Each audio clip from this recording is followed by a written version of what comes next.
नमस्कार, एक मत पोस्ट में आपका स्वागत है। मैं हूं सर्वेश कुकरा। मेरे साथ किसान नेत्री हैं सुदेश गोयल।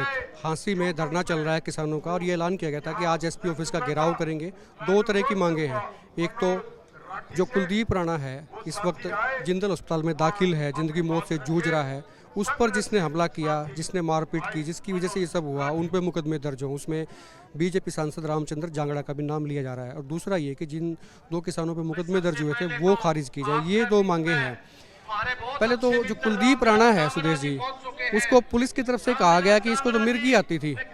तो मतलब पुलिस, लोगों को समझ नहीं आ रहा कि भी पुलिस का काम कर रही है या पुलिस डॉक्टर है या मेडिकल बोर्ड है पुलिस अपने आप में। अगर पुलिस ये बोल रही है तो पुलिस सबूत के साथ दे ना, सबूत दे कि वो कहाँ पे इलाज करा रहा था, कौन से डॉक्टर से करा रहा था। और हमारे पास गवाह है कि उसकी पुलिस रामचंद्र जांगड़ा की गाड़ी से जो आदमी उतरा उसने इसके सिर पे चोट मारी है। हमारे पास तो आई विटनेस है। तो इस देश का संविधान, इस देश का कानून खत्म हो चुका है। एक नेता की गाड़ी का शीशा टूट जाता है तो दो किसानों को उठा के जेल में ठूस दिया जाता है बिना सबूत के। किसी भी किसान को शीशा तोड़ते हुए नहीं देखा गया, किसी भी किसान के हाथ में पत्थर नहीं देखा गया। उसके बावजूद हमारे दो किसानों को उठा के जेल में डाल दिया जाता है। और हमारा भाई पे जो हमारे आई विटनेस है उन्होंने बताया कि रामचंद्र जांगड़ा की गाड़ी से एक आदमी उतरता है और उसने उसके सिर पे किसी चीज से ऐसे हमला किया, जिसके बाद मेरे भाई को उसमें नाले में गिर गया। और उसके बाद आज चौथा दिन हो गया, आज तक ना उसने आँख खोली है ना एक भी शब्द कहा है। तो वो जिंदगी और मौत से लड़ रहा है और उसके जो गुनहगार हैं उन पे हमला करने वाले आज खुले घूम रहे हैं। मैं कहूँगी कि खट्टर सरकार को डूब के मर जाना चाहिए। ये कानून व्यवस्था हमारे देश में, ये कानून व्यवस्था हमारे हरियाणा प्रदेश में, अगर जो एक जिंदगी मौत के लड़ रहा है और उसके गुनहगार खुले घूम रहे हैं। 4 दिन हो गए हम नारनौल थाने के अंदर बैठे हुए हैं, माताएं बहनें भी बैठी हुई हैं। आज भी पूरी रात भी हम वहीं थे, परसों भी पूरी रात वहीं थे, दिन में आज सीधी वहीं से हम यहाँ पे पहुँचे हैं। मतलब एक गुनहगार को गिरफ्तार कराने के लिए, मुकदमा दर्ज कराने के लिए हमें थाने में बैठना पड़ रहा है, माताओं बहनों को थाने में बैठना पड़ रहा है। और ये बात करते हैं बेटी बचाओ बेटी पढ़ाओ की, बेटियाँ इनके थाने में बैठी, इनको शर्म नहीं आती, इनको दिखाई नहीं देता। हमारे पास सबूत है, हमारे गवाह हैं, उसके बावजूद इनको गिरफ्तार नहीं कर रहे। एक बार सीएम खट्टर ने ये कहा था कुछ लोगों को, जब उनसे मिलने गए थे, उनकी मीटिंग ले रहे थे कि भी लठ उठा लो। उसके बाद में 2 दिन पहले आपने देखा रोहतक में अरविंद शर्मा है सांसद वहाँ के, उन्होंने कहा कि आंख के बदले आंख, हाथ के बदले हाथ। इसका इशारा क्या, इसके मतलब क्या, मायने क्या है? खट्टर सरकार ने दिखा दिया। उस टाइम खट्टर साहब ने खुद कहा कि तैयार हो जाओ, लठ उठा लो। 500-700 किसान गुंडे तैयार कर रहे थे। तो ये गुंडों की पार्टी है, ये कोई सरकार नहीं चला रहे, ये गुंडे हैं। और गुंडे तो गुंडों ही का काम करेंगे। वो कोई एक सभ्य आदमी की बात तो करेंगे। एक मुख्यमंत्री पद पर होते हुए उनको ऐसा बात बोलना शोभा देता है। और उनका जो एसडीएम था वहाँ पे उसमें करनाल में बस्ता टोल पे, उसने क्या कहा कि सिर फोड़ दो, यहाँ से कोई किसान गुजरना नहीं चाहिए। IAS अफसर होके ये बयान देते हैं। मतलब हमारा देश किस दिशा में जा रहा है? लोग किसानों को क्या सच में आतंकवादी समझने लगे हैं? और जिस दिन संयुक्त किसान मोर्चा ने किसानों के हाथ खोल दिए, ये लोग ढूंढने से मिल जाएंगे। मुट्ठी भर नेता हैं देश में, किसान लाखों की संख्या में, अकेली माताएं बहनें देख लेंगी इन नेताओं को। लेकिन हमारे हाथ बांध रखे संयुक्त किसान मोर्चा ने।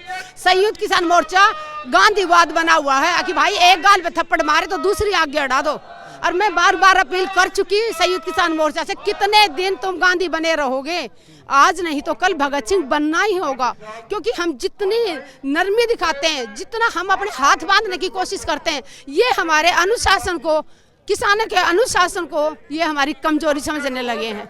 और ये कमजोरी समझ के इनके वो एक कहते हैं ना, ज्यादा बढ़ रहे हौसले, ज्यादा आक्रामक मूड में है। जैसे मैंने बताया, अरविंद शर्मा ने कहा कि हाथ के बदले आंख, आंख के बदले आंख निकाल लेंगे।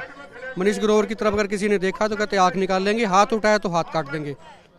आके दिखाए, बीच में काले झंडे दिखाएंगे, यहीं खड़े हैं, आके दिखाओ। खूब विरोध करते आए हैं जेजेपी और बीजेपी का, कोई भी आदमी हो, हम काले झंडे दिखाएंगे, भरपूर पुरजोर विरोध करेंगे। और हाथ लगा के दिखा दो, तुम आंखें निकाल के दिखा दो।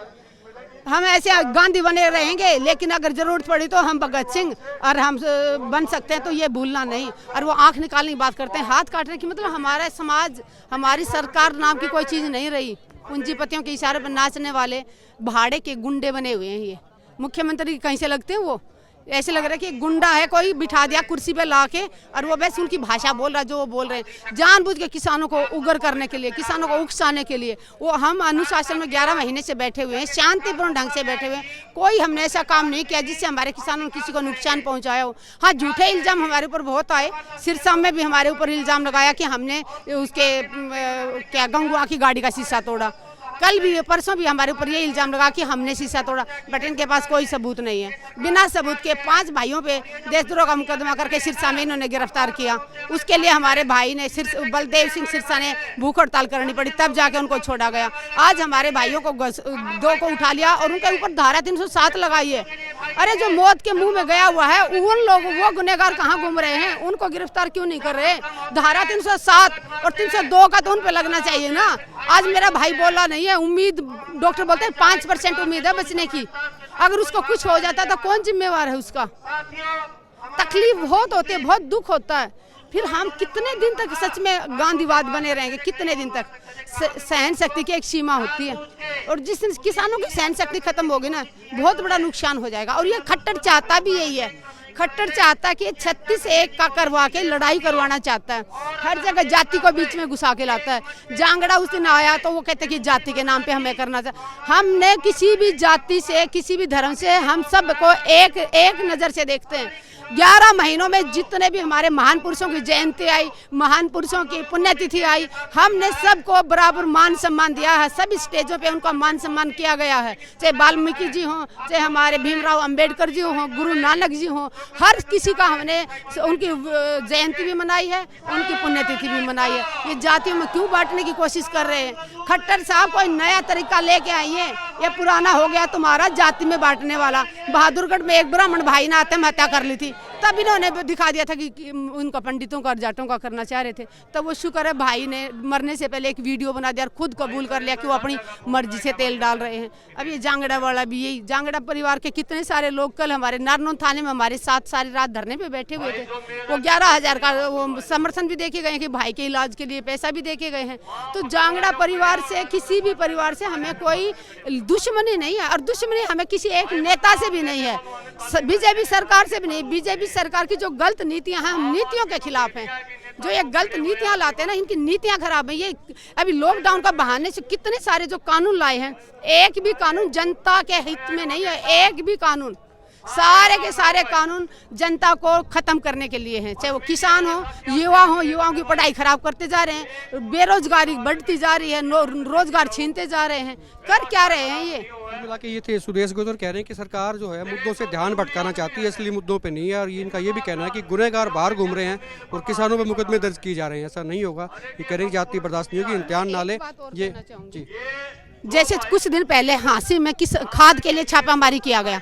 जो लोग कहते थे उनकी दुकान में एक भी खाद का कट्टा नहीं है। छापेमारी में 500 कट्टे, हजारों कट्टे हमने बरामद किए एसडीएम के साथ में मिलके।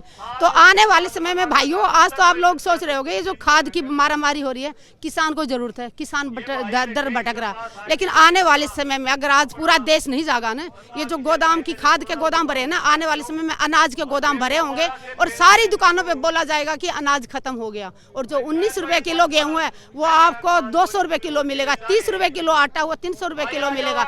जिसके पास पैसा होगा वो ब्लैक में खरीद के खा पाएगा, बाकी तड़फ तड़फ के भूखे मरेंगे बाहर। समझने की जरूरत है। कमेंट करें और वीडियो को ज़्यादा से ज़्यादा शेयर करें। नमस्कार।